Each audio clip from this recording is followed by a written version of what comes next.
Bonjour, nous allons examiner aujourd'hui quels sont les acteurs du droit syndical dans l'entreprise. Premier acteur, la section syndicale d'entreprise. Dans toute entreprise, toute organisation syndicale, c'est-à-dire toute organisation qui est indépendante de l'employeur, qui respecte les valeurs républicaines et qui a une ancienneté minimale de 2 ans, qu'elle soit représentative ou non, toute organisation syndicale peut constituer une section syndicale. Une condition essentielle, cette organisation doit avoir au moins 2 adhérents dans l'entreprise. La section syndicale va représenter les intérêts de ses membres, c'est-à-dire des syndiqués, mais plus largement, la section syndicale va représenter les intérêts des salariés. Cette section syndicale va pouvoir jouir d'un certain nombre de prérogatives en termes de communication. Elle va pouvoir afficher des informations, elle va pouvoir distribuer des tracts, elle va pouvoir, le cas échéant, accéder à l'intranet de l'entreprise. Elle va également disposer de prérogatives en matière de réunion pour réunir les adhérents, les syndiqués, plus largement les salariés, et parfois pour inviter des personnalités extérieures, syndicales ou non, avec l'accord de l'employeur quand il s'agit de personnalités non syndicales. Elle va pouvoir, et c'est tout à fait essentiel, cette section syndicale, elle va pouvoir présenter des candidats au premier tour des élections professionnelles en vue d'élire la délégation du personnel au comité social et économique. Autre acteur essentiel, c'est bien évidemment le délégué syndical.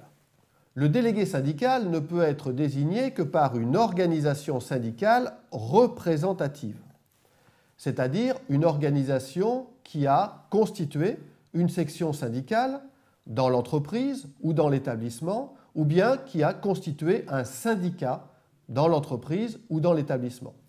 Ce délégué syndical va pouvoir être désigné dans toute entreprise d'au moins 50 salariés. Dans les entreprises de moins de 50 salariés, eh bien, un élu titulaire au comité social et économique peut être désigné comme délégué syndical. Et le délégué syndical va être désigné par l'organisation syndicale pour la durée du cycle électoral, c'est-à-dire en règle générale pour 4 ans. Ce délégué syndical doit remplir un certain nombre de conditions. Il doit avoir au moins 18 ans, travailler dans l'entreprise depuis au moins 1 an, jouir pleinement de ses droits civiques et il ne doit pas être assimilé à l'employeur en ce qui concerne l'exercice de prérogatives. Il ne doit pas avoir par délégation la possibilité d'exercer les pouvoirs de l'employeur. Il doit, et c'est une condition importante, il doit avoir une certaine audience, c'est-à-dire qu'il doit s'être présenté aux élections professionnelles et avoir recueilli, à titre personnel, dans son collège électoral, au moins 10% des suffrages exprimés au premier tour des élections de titulaires au comité social et économique.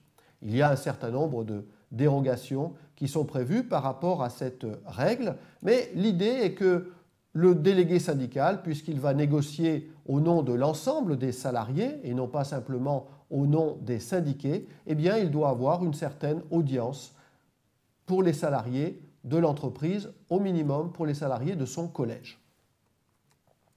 Ce délégué syndical, il a comme fonction essentielle de présenter les revendications. Il est porteur des revendications professionnelles des syndiqués, plus largement des salariés auprès de l'employeur. Il a donc une activité revendicative.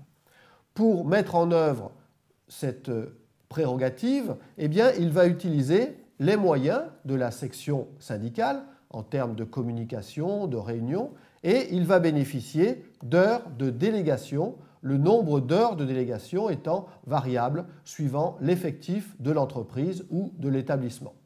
Il va négocier des accords.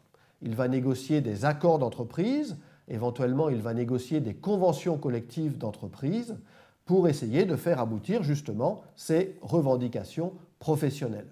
Et c'est lui qui va avoir la charge de conduire la délégation syndicale qui va négocier avec l'employeur. Si l'organisation syndicale n'est pas représentative, elle ne peut pas désigner un délégué syndical, mais elle peut désigner un représentant de la section syndicale. L'organisation non représentative peut désigner un représentant de la section syndicale si, évidemment, elle a constitué une section syndicale d'entreprise ou une section syndicale d'établissement. Elle peut désigner un représentant de la section syndicale si l'entreprise a au moins 50 salariés. Dans les entreprises de moins de 50 salariés, eh bien, un élu au comité social et économique pourrait être représentant de la section syndicale et ce représentant de la section syndicale est désigné pour la durée du cycle électoral, en règle générale 4 ans. Ce mandat de représentant de la section syndicale est un mandat transitoire.